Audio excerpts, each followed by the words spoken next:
Hello and welcome back to the Sideboard here at Star City Games, Edison, New Jersey, otherwise known as the Snowpen Series. I am here with Pro Tour legend, champion, well-known Magic player, Osyp Lebedowicz, and you have Esper Control.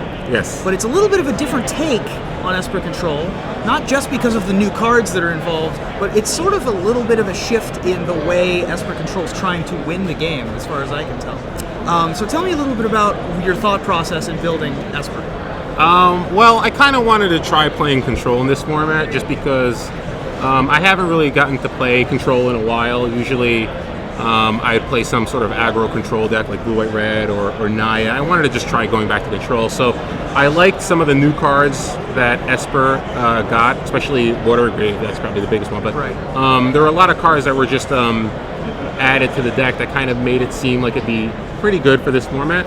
And I kind of took some of the builds that I've seen in the past, like by Shaheen Sarini, and I sort of streamlined it a little more because there were a lot of cards that I just didn't think were very good in the deck. They didn't really make sense anymore, especially in this type of format. Sure. So I got rid of all the Lingering Souls and like in my opinion, the best Planeswalkers in this type of deck, what you want to do in this environment is just Tameo and Sorin. So just play two of each. I don't want to. So yeah, you have Tameo and Sorin in Esper Control, which used to be the norm, and then they fell out of favor when people were trying to go like big Control, only winning with Drown Yards, no other win conditions, and they sort of fell out of favor. But now you're bringing them back. The thing is that like in mid range, you really need a card like Sorin or Tameo to deal with Thragtusk, you know?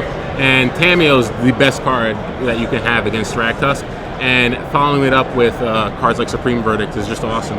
Right. But part of the reason why I really like playing the Planeswalkers again is because of Blind Obedience, because before you would kind of tap out for a Planeswalker, and then they would have one of their haste creatures, like a Hell Rider or a Thundermail Hellkite, or a Falcor after Aristocrat, and you would just lose your Planeswalker. Right. Whereas the Obedience kind of saves that. It seems like, and you're playing the full 4 Blind Obedience. It certainly seems like this format is full of Ash Zealots and Lightning Maulers and Thundermail Hellkites and Hell Riders. I just don't get why people only play like 2 or 3. It's like, you need that card to beat the red decks. Right. It turns the creatures into good creatures, but average creatures. But average, like if you can shut off their haste, you are very far ahead of them. And then it makes your Supreme Verdict so much better. It makes your Planeswalkers better. And like you actually gain a fair amount of life with the Extort between Think Twice and Azorius Charms and Ultimate Prices and Devour Flesh. You actually gain a fair amount of life during the course of a match. Yeah. So it's like people try to hedge. They try to play like 2 or 3 because they say they don't want to give up too much against like other Control decks or other Naya decks, but the fact is that the other, like in other Control matchups, the cards that only really matter are Nefalia's Drown Yard and like Permission. Sure. Having 4 slots devoted to Blind Beats is not going to be the difference between winning or losing. Right. And against mid-range decks, it's not great, but it's still, again, the cards that matter are Sphinx of Revelation and Planeswalkers and Supreme Verdict. So it's, you know, you could maybe take 2 and maybe replace it with the Lingering Souls, but it doesn't really do that much for you. And this also gains you life in several situations, whereas Lingering Souls only chump blocks, if that, assuming they don't have Thundermail Hellkite. Yeah. So yeah, this definitely does a whole lot for this deck. One of the more interesting cards for me in your deck is Psychic Strike. It's obviously better than Cancel in this deck, or any of the other 3-mana counterspells, because it only costs 1 blue mana. Yeah. And you're a mostly white-based deck.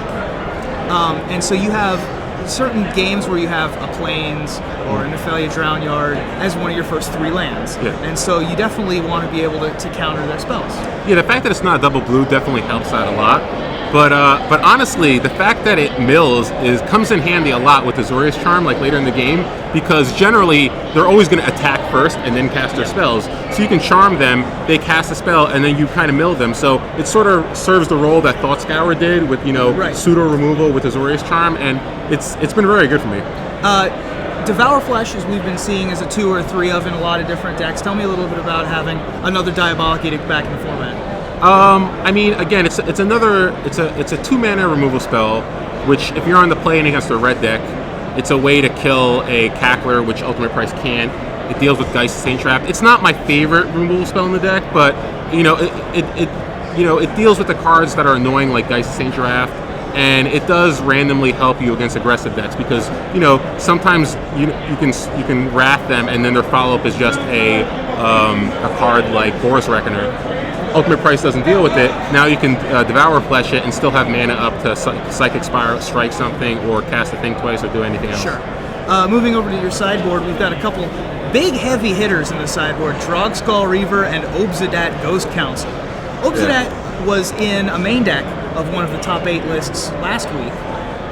It's in your sideboard here. Serves a somewhat different role. Tell me about what those 2 cards are for. Yeah, honestly, I'm not in love with either one, but I felt like you needed some sort of additional fatty threat after board where maybe your planeswalkers won't be that impressive in certain matchups. So I felt I didn't want to go all in on one because I think that the Council is much better against Jund decks, whereas the Drogskull Reaver is much better against Naya. So I felt just going for a split.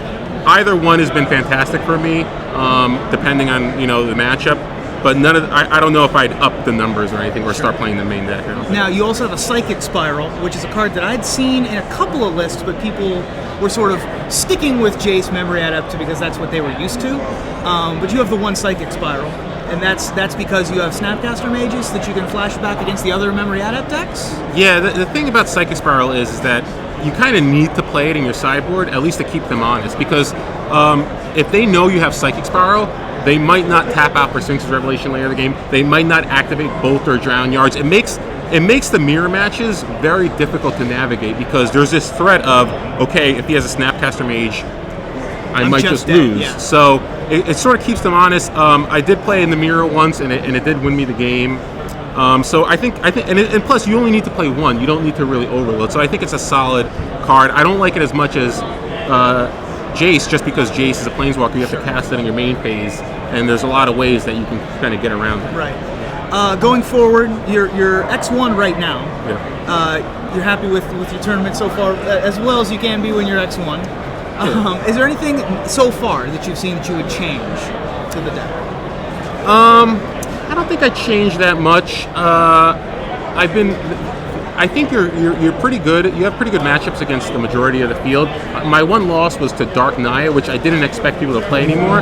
But that can be a difficult matchup because they have Slaughter Games and Rakdos Return after board. And they also, if you're dealing with a lot of planeswalkers like Big Garrick, it's kind of tough for you to deal with sometimes. So Dark Naya is a tough matchup. But beyond that, I mean, most of the field is kind of what I expected, and this deck I think is pretty well suited, so I don't think I changed anything right now. Excellent. Well, Osyp, thank you so much for sitting down with us and talking about Esper Control. It was great.